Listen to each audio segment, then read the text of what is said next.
The radical Democrats of New York have done it again, pushing through one of the most controversial bills in state history, the Assisted Suicide Bill. Well, that's what I'm calling it. What do they call it? A Medical Aid in Dying Act or something has officially passed, granting terminally ill individuals the legal right to have their loved ones or healthcare professionals murder them. This isn't just another piece of legislation. It's a seismic shift in how society views life and death. What qualifies you to kill yourself? Do limits exist, or can anyone call it quits? Could this open the door to broader euthanasia laws? Is there a slippery slope? Will insurance companies start favoring death over expensive treatments? In this episode, as always, we cut through the noise.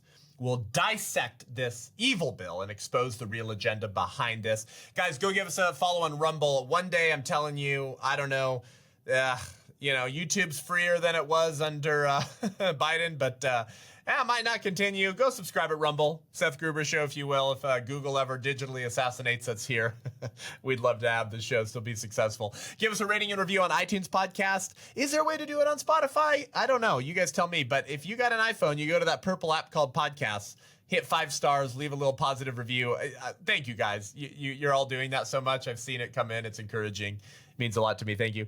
And hey, if you want to be part of what we're doing here, not just at the show, but this is just part of what we do at the White Rose Resistance.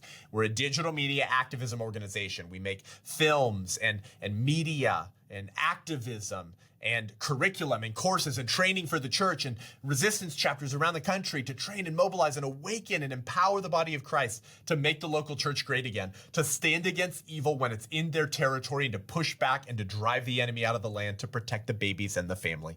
I want White Rose Resistance to go away one day because the local church has reclaimed their spiritual mantle to Christian resistance. If you like what we do, if that's important to you, we'd love your help. $35 a month. We call that an ally. Go to thewhiterose.life. And you get your battle box shipped to you in the mail in 6 weeks because you are the resistance. So I might as well equip you with some tools. And then you can join our White Rose app, and you can actually watch the 1916 Project. You can be in discussion spaces. You can talk to our team. You can look at the resistance chapters in different states. You can go through pro-life masterclasses and activism and apologetics training. It's really cool. And air support is $70 a month if you feel so led. And you join our Books in the Barracks book club, including everything else. And we read books together once every 6 to 8 weeks and talk about them live on Zoom. Hang out with me, hang out with you. It's super fun. It means a lot to us. Thank you for supporting what we do here. Let's get into it. Welcome to the Seth Gruber Show.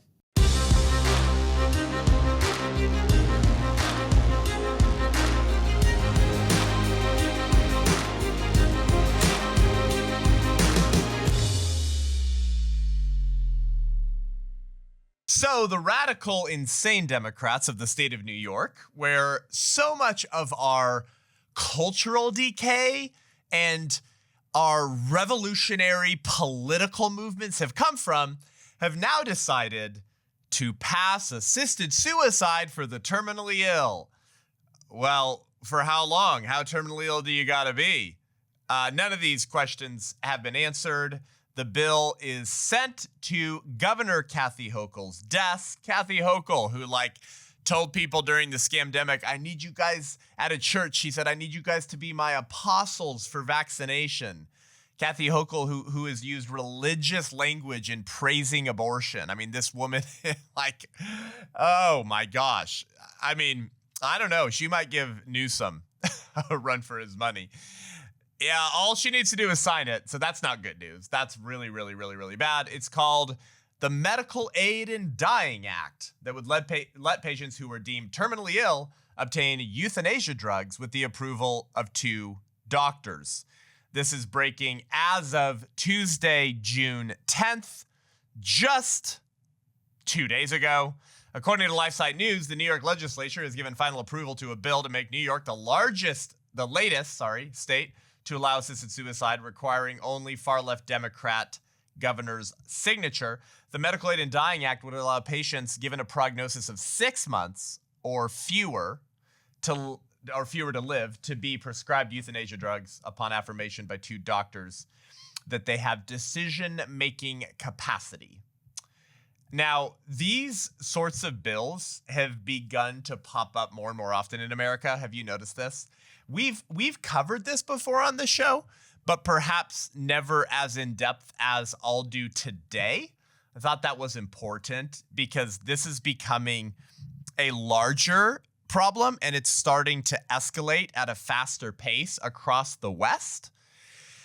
UK, various European countries are ahead of us, but we tend to lag maybe, I don't know, what do people usually think? Like maybe 10-ish, 12, somewhere around there, less than 20 years behind the UK or behind Europe. It's very, very bad. They've been dubbed death with dignity bills by the left and by the supporters or advocates of assisted suicide, which even that phrase, right? Like, have you noticed the euphemisms of our culture? Like, what does assisted suicide mean? It means that your loved one or your physician helps to murder you. And it's not like you're in an irreversible coma, brain dead, in an irreversible condition wherein the removal of life support is just allowing a natural course of events to follow. It's completely different than that. Assisted suicide is, hey, doc, I don't want to hold out anymore. I want you to help kill me, which is like completely foreign to the like Western tradition of medicine, and certainly to our understanding of healthcare and the Hippocratic Oath. But this battle behind assisted suicide, which, I mean, if you got two brain cells left to rub together, you immediately start associating with euthanasia. You're like, slippery slope. I know a little bit of my history, right? But the movement and battle behind that has been raging for quite some time. I mean, even going back to the early 20th century, of course, there were arguments for, what they're now calling death with dignity, even in the 1800s. But there's been a concentrated movement of organizations and people and, funded organizations and all this stuff, many of which indict a lot of the, Rockefellers and the Margaret Sangers and, the overpopulationists going back to the 1920s, the 1930s. But here we are 100 years later, and now, like, these ideas are being codified legislatively around the world. So it's pretty scary stuff. And I think it deserves a little bit more deeper thinking, because I think that there's a lot of maybe not deep thinking Christians who would generally align with our values here at the White Rose Resistance, with your values. If you're a longtime listener to the show and you like what I have to say, like, they might align with a lot of your values. And yet I've seen conservative-ish, Christian-ish, what do they call it? Evangelifish people kind of, make peace with assisted suicide. It's like, I'm just talking about the guy who's like going to die in 6 months. Like, they're terminal. They are terminal. They're in a ton of pain. There's nothing we can do short of a miracle, which that's another part of this whole thing. Like, Christians sometimes leave out like miraculous, that maybe God was going to heal you. And they're going to die anyways. And so, hey, grandma's in a ton of pain. Who am I to say she shouldn't be allowed to ask her doctor to help kill her? Which, until not all that long ago, was illegal almost everywhere. Okay. So I thought that we should think a little bit deeper about that today. But notice the euphemistic nature of whatever the next horrible idea the left has is. You see this with abortion. You see this with transgenderism. You see this with eugenics. You see this with, well, actually every genocide or quote unquote ethnic cleansing. You see this with the gay marriage debate. And you see this with the assisted suicide and euthanasia debate. They never, their words never align with or reflect the reality of the thing that they're propagating or defending, right? Like, we've talked a lot about language on this show. We'll do another episode just on linguistics as it pertains to the culture war. I think that's an important thing to talk about more. But I think you understand, like, abortion is healthcare. It's a reproductive freedom, right? It's like they have many different euphemisms for abortion.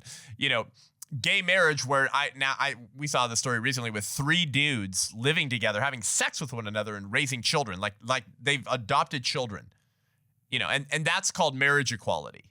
It's like, well, wait a second. No, that's called mommy loss. You know what I'm saying? Like, the phrases and words they use to explain, defend, or celebrate the thing in question are always a radical departure from the reality on the ground. So chopping off the genitals of a minor, that's gender-affirming healthcare, right? But first, we'd like to thank our sponsor of the Seth Gruber Show, Every Life Diaper Company. These are just amazing people. Like, not just what they do, but the actual people. Like, I'm actually friends with the couple who founded the company. Okay. Every Life Diaper Company, they're having babies. Maybe you're having babies. Conservative Christians are outbreeding the left right now anyways, according to data. Why don't we just, support companies that like babies and the nuclear family? It shocked my friends over at Every Life a couple years ago when they found out that almost every major American diaper company supports abortion, either rhetorically, like praising it on their social media accounts, or some of them were paying financially to fly their female employees into blue states if they worked in red states to get abortion after the overturning of Roe v. Wade. What in the world? I know. Go to everylife.com, use promo code Seth10 for 10% off your first order. Let them know that we sent you. That's one of the ways that you support the show here, actually, and the White Rose Resistance. But promo code Seth10, Seth10 for 10% off your first order. Tell your church. Every church has a nursery with diapers. If you're getting Huggies or Coterie or whatever all these other brands are, they all support abortion. It's ridiculous. Defund the culture of death by not spending your money with companies who hate you and your values.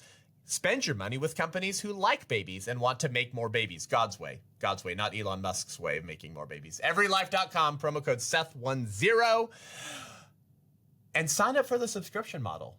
I love it. It gets shipped straight to my wife's house, and we don't even have to do emergency Walmart runs. It's awesome. Everylife.com. Thank you, Every Life, for sponsoring the Seth Gruber Show.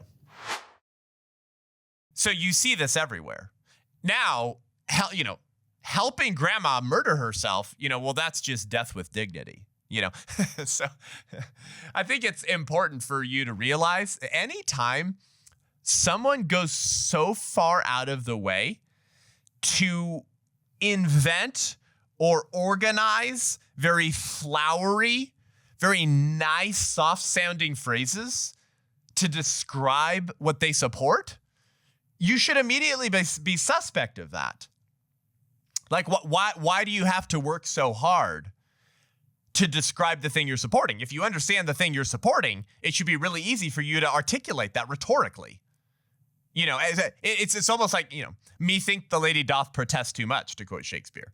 It's like, wow, you're working really hard here to try to convince me that this thing is really good. If it's so good, and that should be so self-evidently true to the culture, which the left thinks about any new iteration of the sexual revolution that they support, then why can't you just tell me exactly what it is? And wouldn't that be self-evident to me too? It's like anytime someone has to work that hard on the arrangement of their linguistics to get you to support the thing in question, you should immediately kind of pause and be like, wait, what? Death with dignity laws? That's what these have been called for years now by the left. And you know what? Like, G.K. Chesterton spoke openly about this. I've said this before on the show. We should do an entire episode just on Chesterton sometime. That would be super fun. He was one of the only foremost Christian voices attacking the eugenics movement and the agenda and aims of the eugenicists in the 19-teens and 1920s. And like, he's recognized today as one of the only ones who had the prescience and the foresight and the knowledge, the wisdom, the instinct to say, yo, this thing that's happening over here, it's really bad and it's going to get worse. And I'm going to warn you about it. I mean, he wrote a whole book about it. It's called Eugenics and Other Evils. He once said, if Darwinism is the doctrine of the survival of the fittest, then eugenics is the doctrine of the survival of the nastiest. In describing the eugenicists, he once said, they combine a hardening of the heart with a sympathetic softening of the head.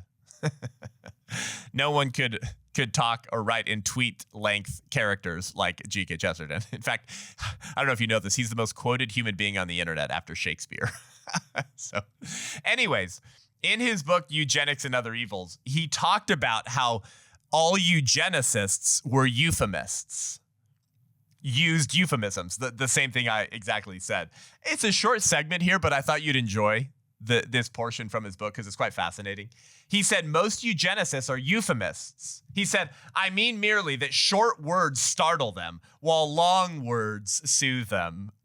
Right? That's exactly what I was just saying. He said, and they are utterly incapable of translating the one into the other. However, obviously, they mean the same thing. Chesterton says, say to them this. The persuasive and even coercive powers of the citizen should enable him to make sure that the burden of longevity in the previous generation does not become disproportionate and intolerable, especially to the females.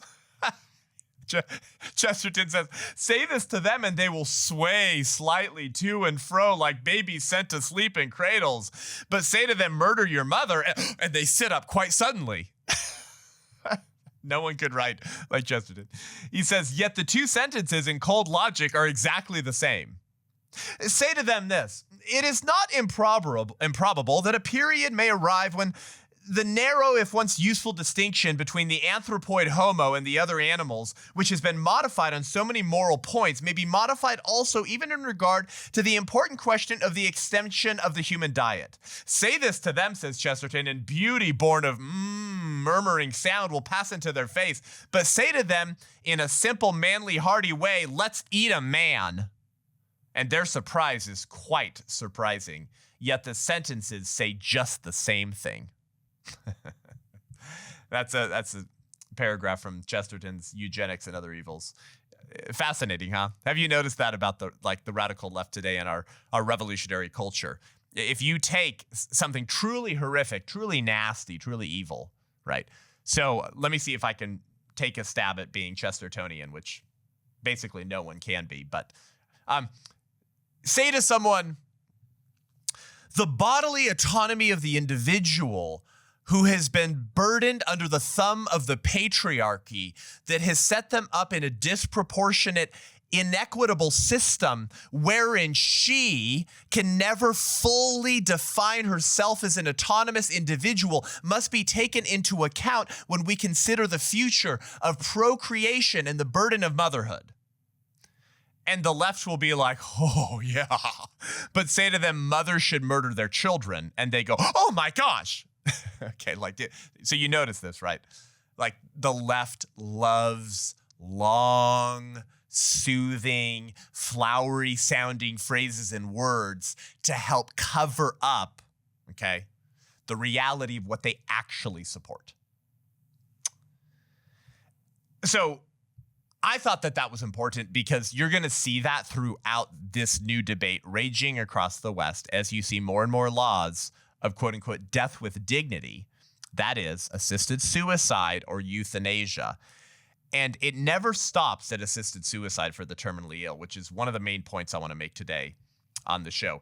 Anyways, sponsor of the bill in New York, Amy Paulin, who's a pro-abortion Democrat, no surprises there, said, I'm overjoyed that the Senate is now joining the Assembly in passing the Medical Aid in Dying Act, a truly historic and compassionate step forward for New York. Right, so see, it's compassionate.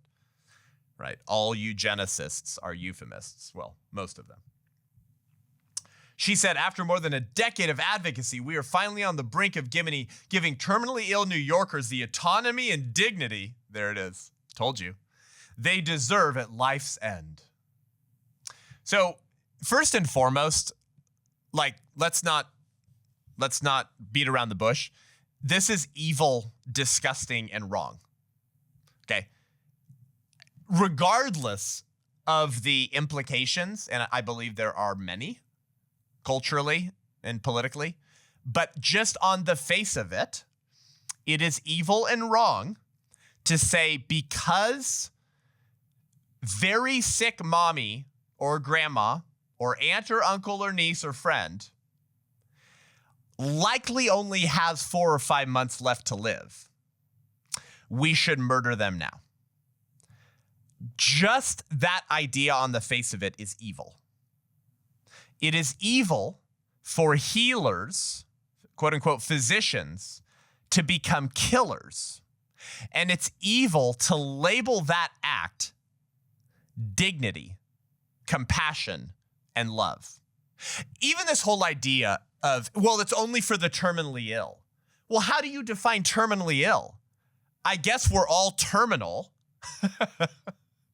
Yeah, that's right. We're all terminal. None of us are making this out of this alive, unless the Lord comes back while we're still here. And okay, then I guess we never die. And if I don't know how it all works out in the end. Okay, I'm no expert on eschatology, but if we're taken up at some point, then I guess we don't die. But probably most of us aren't making it out alive. Okay, so we're all terminal. Like even that one small step of deciding what the boundaries are around terminal is itself super evil and concerning. But guess what? I bet you it won't stay here. I'll bet you money that the debate won't stop with those near death, those who are terminal. This has always been a slippery slope. Always. When you open up the door to deciding that there are some people whose lives are just not valuable enough anymore to continue keeping them alive, when you open up the door to saying some people should be murdered, I mean, even if they're asking for it, because they don't think their life has value or dignity anymore, everything begins to unravel really, really quickly. And Richard Weikert, who's written some excellent works on Darwin, on eugenics, on the Third Reich, on evolution, and on the assisted suicide, euthanasia movements, he brilliantly traces, I think, basically what we could call 3 basic steps on the assisted suicide slippery slope. Okay, meaning if you open up the door for assisted suicide at the request of the patient who's terminal anyways, that the debate is never going to remain just there. The boundaries of who should be killed or can be killed will expand from there. That's what he means by slippery slope. And I want to kind of trace these 3 brilliant, insightful, but sobering steps, because I think at the end of the show, you'll see it's quite coherent and self-evident. Evil, not good, but coherent. As soon as you open up the door to murdering some patients upon their request, okay, you have denied human equality. You've opened up the door to destroying this idea of human equality. Because politicians have to decide which humans can be killed by assisted suicide and which humans cannot be killed by assisted suicide. You know that our government and state governments as well, I'm sure, like the state of New York, spend a lot of money to prevent suicides, right? Yeah, there's all these suicide prevention groups. You see the ads all the time. They used to be more frequent, but we still see them. The assumption is that those people are valuable and have dignity, that we don't want you to kill yourself. Don't do that. We spend money in marketing, journalists, public schools, speakers, movements, campaigns to tell people don't kill yourself. Hotlines, suicide prevention. However, the same government that funds suicide prevention will then help certain individuals actually commit suicide. Make it make sense.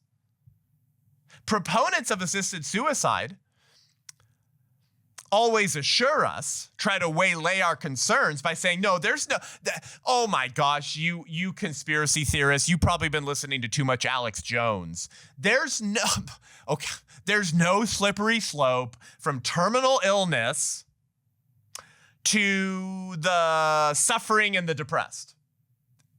There's no good reason to believe that we're going to descend into suiciding others beyond those who are terminal, those who are about to die. That's ridiculous. But there is no good reason to trust that. There is no good reason to believe that is the case. Because what is the philosophical basis or reason to only allow assisted suicide for those with terminal illnesses? And you'll know, like, you should ask people that. Like, that they don't have an answer. What is the philosophical basis? What is the rationale to only allow the legality of assisted suicide for those with terminal illnesses? And if we allow it for terminally illnesses, why restrict it at 6 months? This bill that's probably going to be signed, I don't know, any day by the end of the month, I assume. I mean, hey, let's put on a ton of pressure, right? Like, amen. You know, like New Yorkers, come on, tell your pastor in New York, okay? Go call your senator, like, let's raise a big stink if you're listening to this right now, if the governor of New York hasn't already signed it, okay? But as the bill stands in New York, it's only helping patients murder themselves when they're terminal and are going to die or have a expiration date, if you will, of 6 months or less to live. But why only 6 months? Why not 12 months? Why not 2 years? Why not 3 years? Why not 4 years? No rationale is given for why helping murder patients should only be confined to 6 months left to live. Like, where are the parameters around this? Why can't we include people with painful, incurable illnesses? Why only the terminal ill? What if someone has an illness that's like extremely physically painful? Why can't they be included in the groups of people who are allowed to suicide themselves with the help of their physician in New York? Is any answer given to that? Now, of course, I'm not actually advocating for that. I'm asking questions of where are the border lines here? Where are the boundaries? And if there doesn't seem to be any reason for why the New York law can't be expanded, then you should assume it will eventually be expanded. Because we always move from tolerance to acceptance to celebration to participation. Why should a politician get to define for everyone else what amount of suffering is unbearable that would justify assisted suicide? I mean, they're the ones passing the laws. They're the one writing the bills. And what kind of suffering should justify you getting a legal right to have your physician murder you? Is it only intense physical pain? Or is it emotional and psychological pain too? Is it the seasonal depressions? What if you live up in northern Alaska or Maine? Okay. Right? Weird weather there. Real cold, lots of snow, not a lot of sun. Should those people be able to kill themselves? I don't understand where the limiting principle is here. And of course, that's the point, right? Is that there is no limiting principle. The Netherlands is probably the worst in the world right now, and probably the best example of slippery slopes in the assisted suicide euthanasia debate. The Dutch started with terminal illness categories. That's where they started. They started where New York is very close to going if Governor Kathy Hochul signs the bill. And they quickly expanded to the depressed. So, like, there actually is precedent for what I'm saying. There's precedent for the slippery slope. An Australian philosopher, Gregory Pike, wrote an essay some time ago arguing that support for volunteer euthanasia, meaning assisted suicide, leads down a slippery slope towards killing those with mental problems. And he highlights case studies of euthanasia in the Netherlands. Some of the cases as to the patients whose doc helped kill them is pretty shocking, pretty concerning. One patient indicated that she had had a life without love and therefore had no right to exist. But remember, Netherlands started with the terminal ill. Another patient was an utterly lonely man whose life had been a failure. Okay, well, that doesn't sound like fourth stage cancer with 4 months to live. Another patient was a woman who suffered from the meaningless of her existence, quote unquote, the lack of prospect of the future and the continuous feeling of finding herself in a black hole. This is from case studies in the Netherlands that Gregory Pike wrote about in an essay examining this slippery slope aspect of the euthanasia debate. The Dutch physicians administering euthanasia to, like those, certainly at least those three examples I just gave, they agreed with their patients that these problems constituted unbearable suffering and qualified them for euthanasia. These physicians in the Netherlands said, yep, you're bummed out, you're feeling lonely, you're feeling depressed. That meets the standard to help so that I can help kill you. Whoa. It never stops just with those near death. And if the state should help kill the terminally ill with a 6-month expiration date, then there's no clear rationale to keep those boundaries in place and no clear reason why we shouldn't widen the time frame or the reasons. What's the limiting principle? And I think you'll find that the advocates of assisted suicide won't be able to give you a good answer as to what is the limiting principle. And by the way, what constitutes a terminal illness, right? Officials in Oregon, I forgot to mention that. Oregon is one of the worst states in America too. It's not as bad as the Netherlands yet, but again, why should we believe that it's not going to get worse?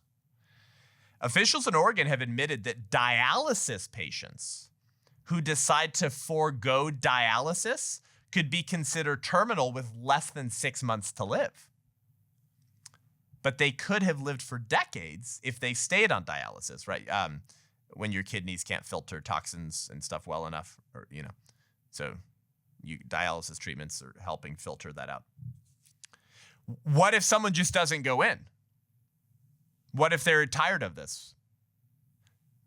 I wonder if the voters of Oregon knew that when they voted to allow assisted suicide, that people who could live for decades could now be considered terminal because they're not going in for dialysis.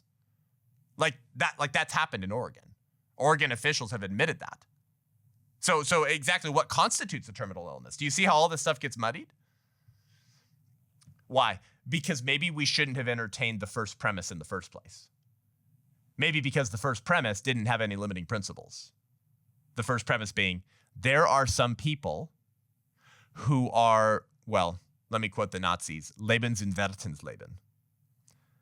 Lebensinwertensleben. That's the name of Carl Binding and Alfred Hoch's book, translated Life Unworthy of Life. It was one of Hitler's favorite books.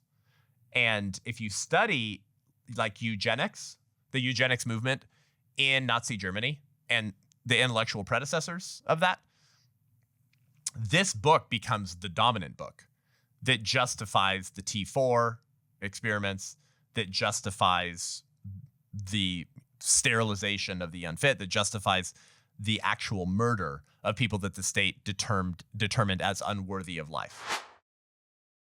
Guys, we're 1 week out, I know, from The Last Stand. Okay, have you got your ticket yet? Come on. Next Saturday, June 21st, this one-day Christian festival is going to be going off, okay? We're having bold speakers, life-changing worship, food, games, and activities all day long. And we're proudly declaring that we are the generation rising up to resist the culture of death and celebrate and defend families. Join me in Southern California alongside some of my favorite voices in the culture war fight, like Victor Marx and Riley Gaines and David Harris Jr. and Alex Clark, and of course, one of my earthly heroes, Pastor Jack Hibbs. We'll be worshiping with Ben Fuller, 10th Avenue North, Influence Worship, and more, because this is more than an event. It's a declaration, okay? We're taking back June, baby. This is just the beginning. So bring your friends, bring your family, bring your church, get your pastor to come on out. It's time to push back. It's time to rebuild. Go to thelaststand.com, thelaststand.com. Use promo code Seth10, my little favor to you, for 10% off your ticket, Seth10. And then you can level up with VIP tickets if you want to hang out with me and some of the speakers. There's so much. Thelaststand.com. We'll see you at The Last Stand. So is there a slippery slope from what New York is about to do, Lord have mercy, in allowing the terminally ill to kill themselves with the help of their doctor? Is there a slippery slope from that to eventually, at some point in the future, involuntary euthanasia of those the state determines as unfit to live? Yes, I think there is a slippery slope. I think it's historically traceable. I think it's a historical fact. I think philosophically, it almost requires that. So what's Richard Weikart's second step in this slippery slope? The first is entertaining assisted suicide assumes the denial of human equality, because politicians have to decide which humans can be killed via assisted suicide and which cannot. It's a complete denial of our human equality. Oh, those who are going to die in 5-6 months, well, why not? Let's just push it to 1 or 2 years. Yeah, they can opt to have their doctor murder them. And that's good. That's death with dignity. That's legal. But all the depressed teenagers, we're going to spend millions of dollars advertising to them to not kill themselves. So do we have human equality? Clearly, the person that you allowed a physician to help murder, you did not believe had the same dignity and right to life. The second step in this slippery slope is what inevitably ends up happening is the sick, the burdensome in our culture. So by that, I just mean those who are more expensive to take care of because they need help. They're ill. Those who require more of their family's time and care to care for them. Okay. Now, I'm not opting that we view these people as a burden. But the people that inevitably end up being viewed as society as a burden end up being pressured by other people in their life or by their own physicians to kill themselves. Once you open the door to assisted suicide, you do end up creating a culture where that action gets pressured, where people with terminal illnesses get pressured to kill themselves. Assisted suicide is not neutral, is what I'm saying. It sends a message. The message is that some people are just not as valuable or worth keeping around. This puts pressure on terminally ill or suffering people to end their lives because they come to view themselves as a burden to those caring for them, or because they begin to see themselves as dollar signs and will cave to pressure to kill themselves to save their family members money and healthcare expenses. Sometimes this pressure might be overt or less overt, but it is there. It is there. There was this insane story from 2022, just 3 years ago. A Canadian man named Roger Foley said that the hospital officials where he was staying were encouraging him to kill himself. He said, quote, "They asked me if I wanted an assisted death. I don't. I was told that I would be charged $1,800 per day. I have $2 million worth of bills. And nurses here told me that I should end my life." That shocked me. That was 3 years ago in America's Evil Top Hat. Back in 1969, the British House of Lords debated this issue of assisted suicide. Like I told you, the debate's been raging for some time. It's just now starting to snowball and escalate. And we're starting to see the ideas behind this be codified legislatively. It's very scary. But the debate's been raging for some time. And Lady Edith Summerskill, who was kind of a feminist, but, hey, the feminists, the early feminists got a couple things right. Go listen to my last episode or whatever, 3 episodes, whatever it goes. I do blame feminism for transgenderism, so I'm no defender of feminism. But anyway, she got this thing right. She presciently stated this, and it's pretty prophetic. Okay, 1969, British House of Lords debating the issue of assisted suicide. She said, "Undoubtedly, there will be someone to remind the invalid of his newly acquired powers over his own disposal. Whoa. Right, what she's saying. That if you legalize assisted suicide, inevitably there are going to be people in the lives of the invalid, okay, meaning like in the lives of the person with a terminal illness or something, there to remind that person, hey, you've got the power to kill yourself, and I might be happy to help you with that. Do you think that breeds like a culture of life? What kind of culture do you think that breeds? Just last year, 2024, a former member of parliament and a popular UK commentator said this. Let's see if Lady Edith Summerskill from 1969 is vindicated. Okay. This is a former member of parliament from last year. Said, as to adding pressure upon the terminally ill to lift the burden that they're placing on others, well, let me bite the bullet. In time, I think that the spread and acceptance of assisted dying may indeed do that. And let me bite this deeper into the bullet. I think this would be a good thing. End quote. Same government, UK. Decades hence, now just coming out and saying the quiet part out loud. Saying not only will legalizing assisted suicide inevitably put pressure on the terminally ill to kill themselves, but that's a good thing that we put pressure on the terminally ill to kill themselves. We already live in a culture in the West where unborn children are treated like trash, where infants are treated as something disgusting, where accepting responsibility as a parent for the children that you procreate is despised, where pursuing your own self-interest and desires and dreams is put above the lives and value and dignity of your children. We already live in a culture of death. What do you think dehumanizing and encouraging those on the other end of life to kill themselves will do to that culture? Make it a lot worse. And what happens when those ideas one day in the future come home to roost?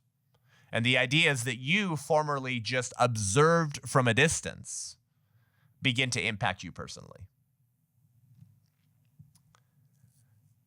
And by the way, we know that suicide in general is contagious, right?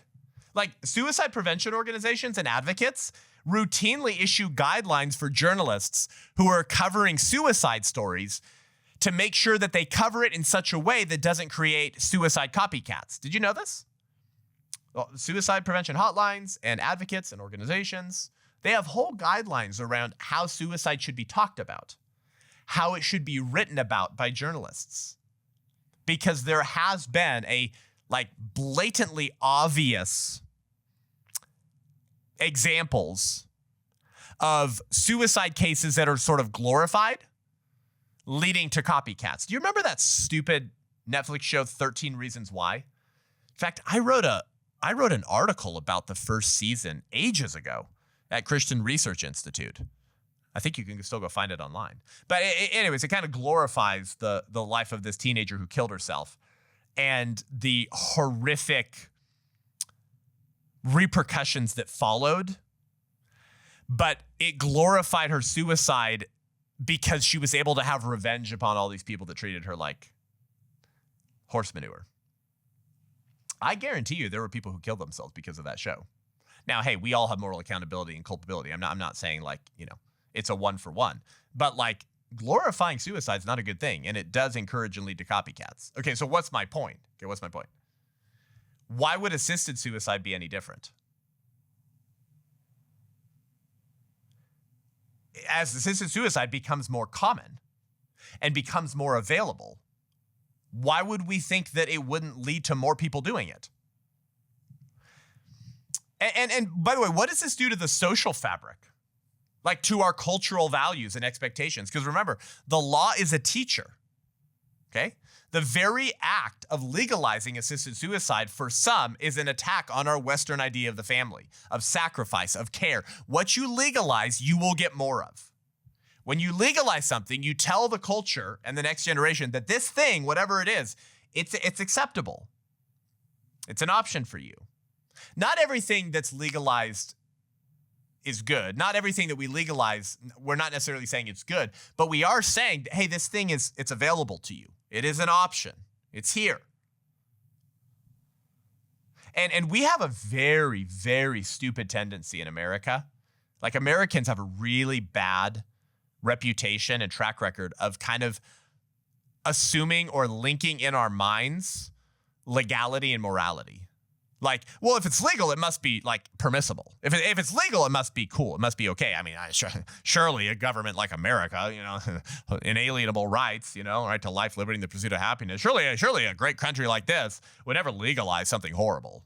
Not something that's really bad, which just shows how ignorant we are, of course. We have a really bad tendency of doing that in America. I don't care if it's legal. There's plenty of things that have been legal that have been very immoral. But euthanizing grandma or mom and dad should never have been an option in the first place, okay? So the second slippery slope step here is that pressure is put on those who are burdensome, quote unquote, to just kill themselves. So they don't have to suffer anymore. So maybe they think they're being valiant and courageous. I don't want to be a burden on my adult children anymore. I don't want to ruin their savings accounts with all these expenses to keep me alive. I'm just going to kill myself. And if you legalize that, you will get more of it. I've read stories of this across the West where people have opted for this, and they've explicitly cited the reason as, I didn't want to continue being a burden to my family. How sad. How horrific. So as soon as you open this door, human equality begins to disintegrate. People are pressured to kill themselves. What's the third step? All right, if there is a slippery slope from just assisted suicide for the terminally ill who are going to die in less than 6 months anyways, if there's a slippery slope to eventual, involuntary euthanasia, then what are those steps? Well, I think the third step, as Richard Weikert says, is screwing up the entire understanding and purpose of the physician.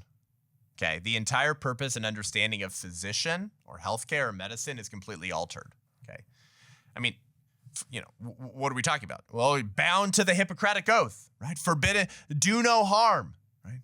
Forbidden from helping patients kill themselves. Did you know that? The Hippocratic Oath forbids doctors from helping patients kill themselves. Physicians are supposed to help restore health and bring life. So what happens when physicians are now legally obligated to help patients kill themselves? What does this do to the American medicine and understanding of the role of the physician and the role of the doctor? If a patient wants to kill themselves and are requesting the assistance of their physician to do so, then is the physician now required to make determinations about their patient's quality of life? Seemingly.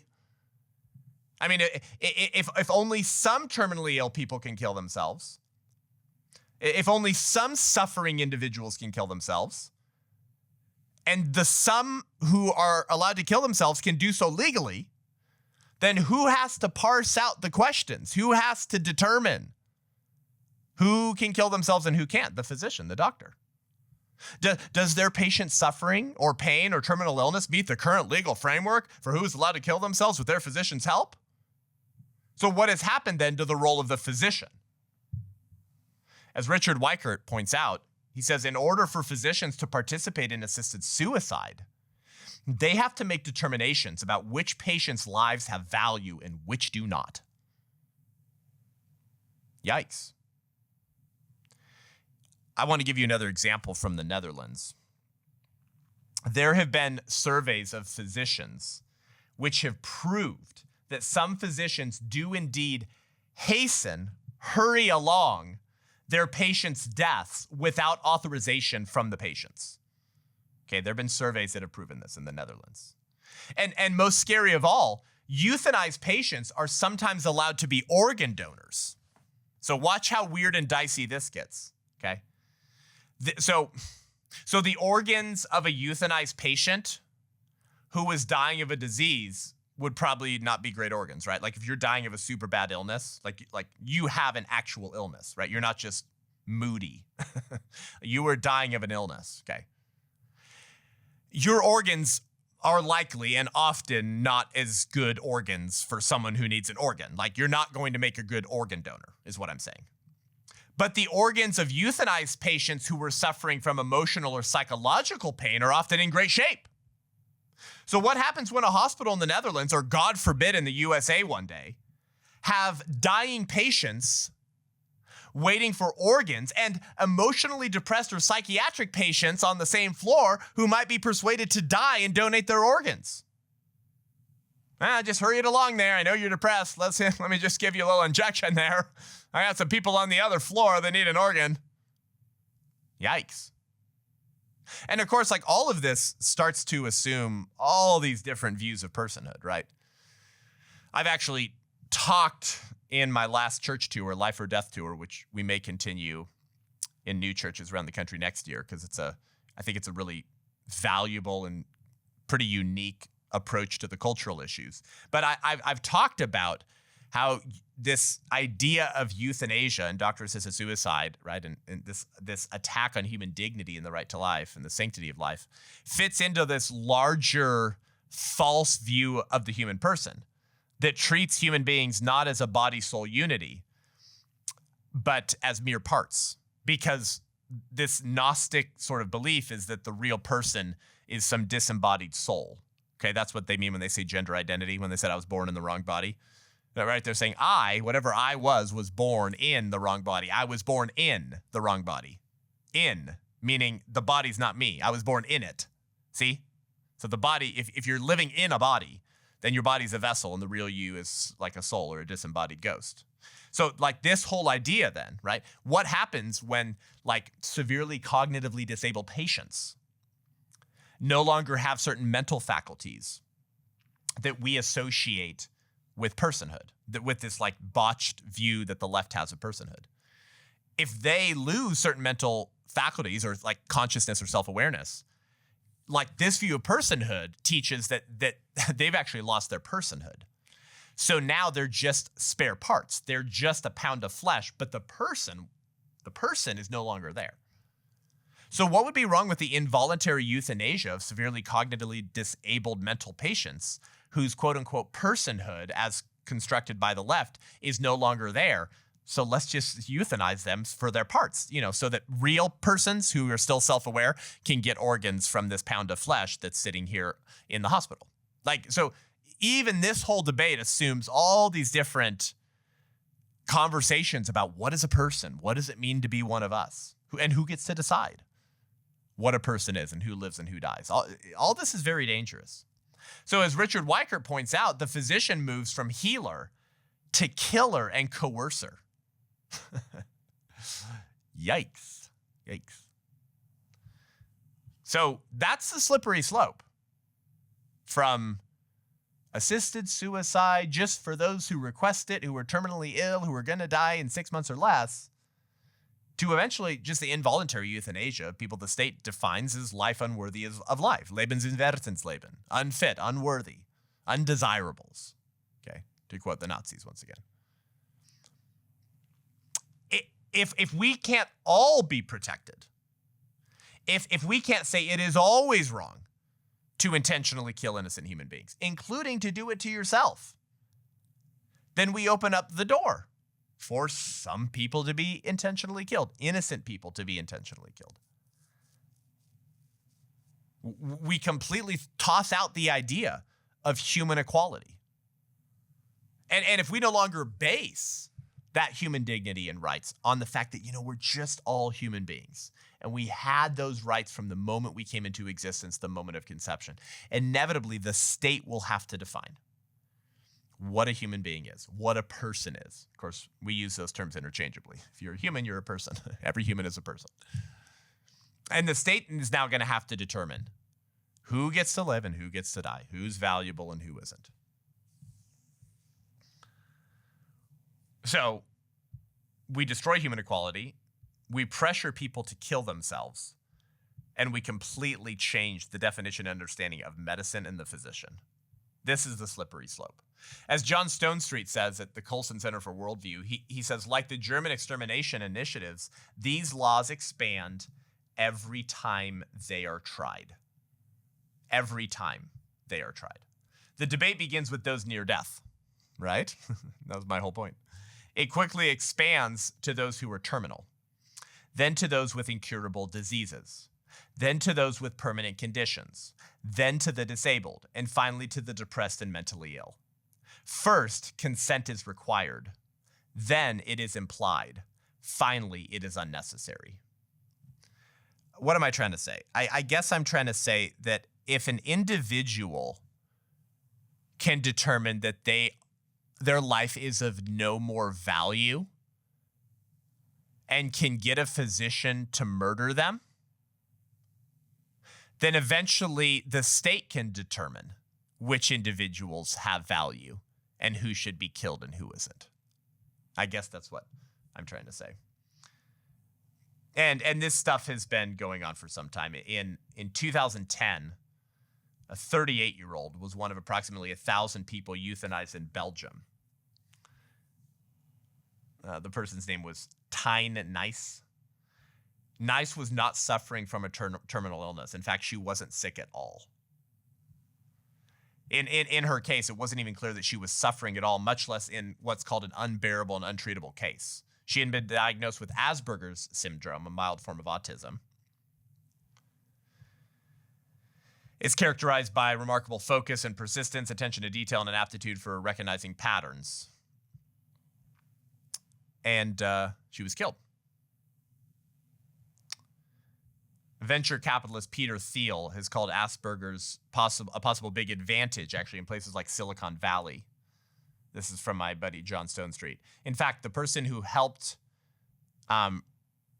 write much of the commentary on assisted suicide and euthanasia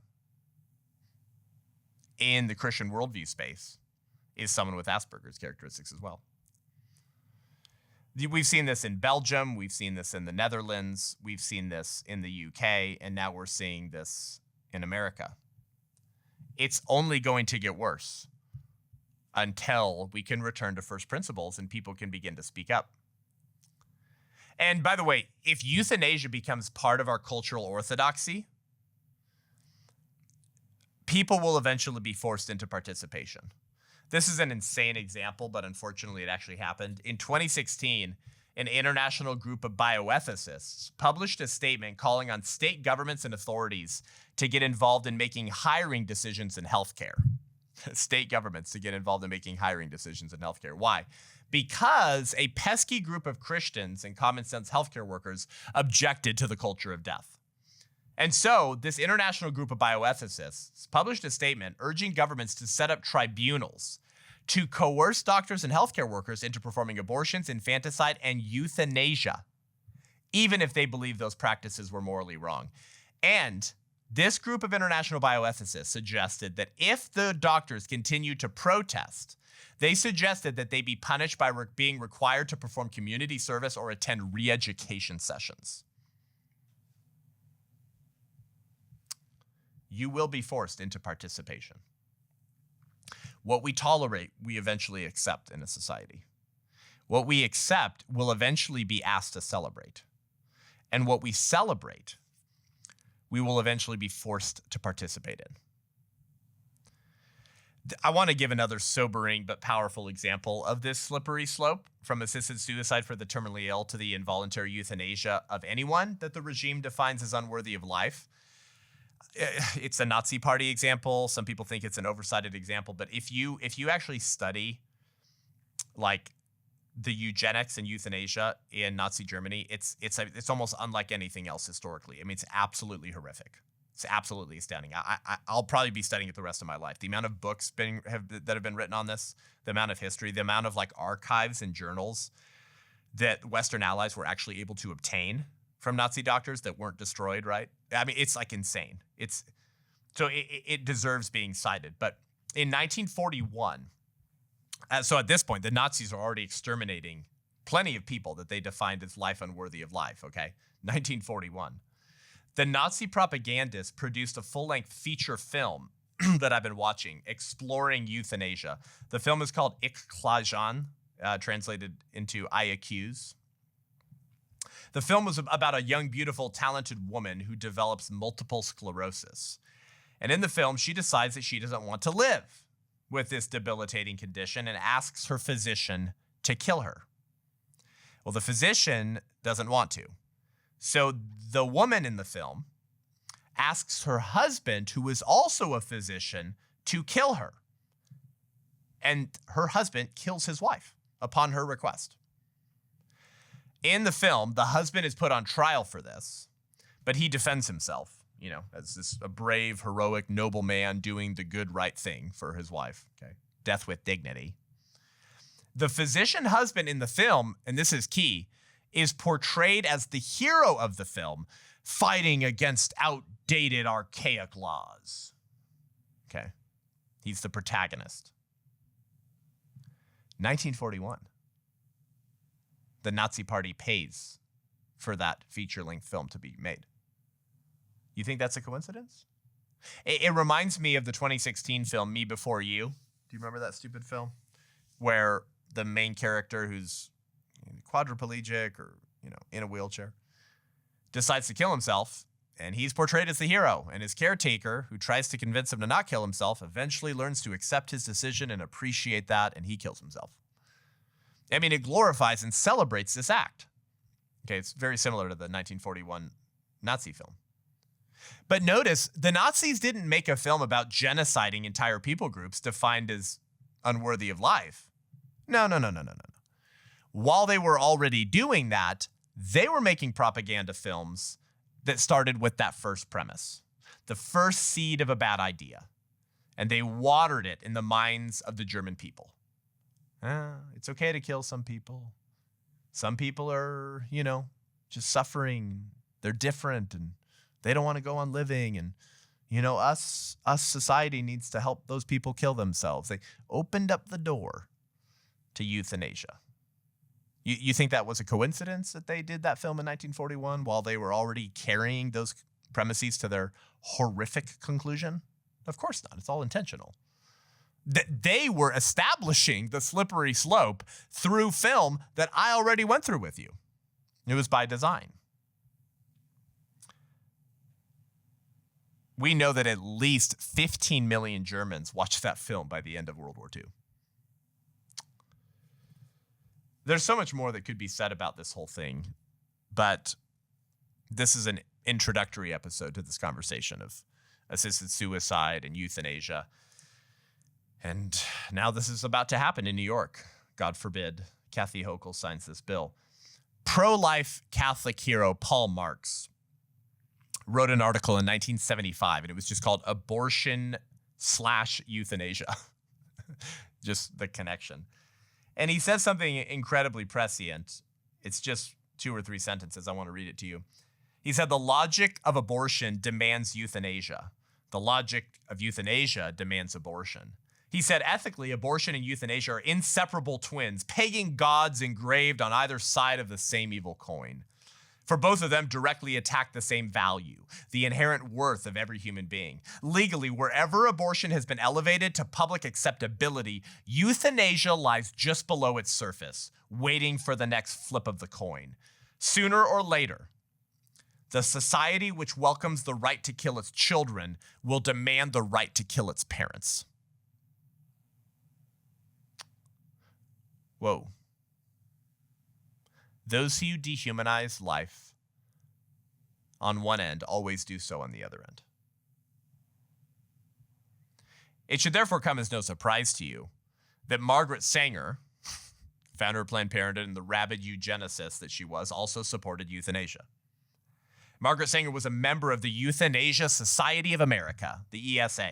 She acknowledged that euthanasia was similar in respects to the birth control movement, which was animated by eugenics, that she was helping architect and lead at the time. She said that while birth control helps to, quote, bring entrance into life under control of reason, euthanasia helped, quote, to bring the exit of life under that control. Margaret Sanger linked these two things together, saw them as the same movement. And maybe it's time for American Christians and conservatives to recognize that the culture of death that we're living in was not just created by the abortionists. It wasn't just created by the gays. It wasn't just created by the eugenicists.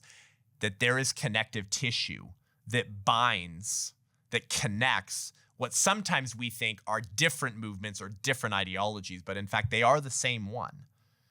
Sometimes they have identical aims. Sometimes they have slightly different aims, but they're all leading towards the same horrific, deadly conclusion. And this bill in New York is unfortunately evidence of that. Pray against it. New Yorkers, New York Christians that listen, call your senators, throw a big stink. This is not good. This is not good. There is no dying with dignity. Actually, there is. It's when you're on your bed at home, dying of old age with your loved ones around you. Not having your loved ones euthanize you. All right. That's all for today. Head on over to iTunes, Spotify, YouTube. Give the show a rating and review. We appreciate it so much. Until next week, I'm Seth Gruber, and this is The Seth Gruber Show.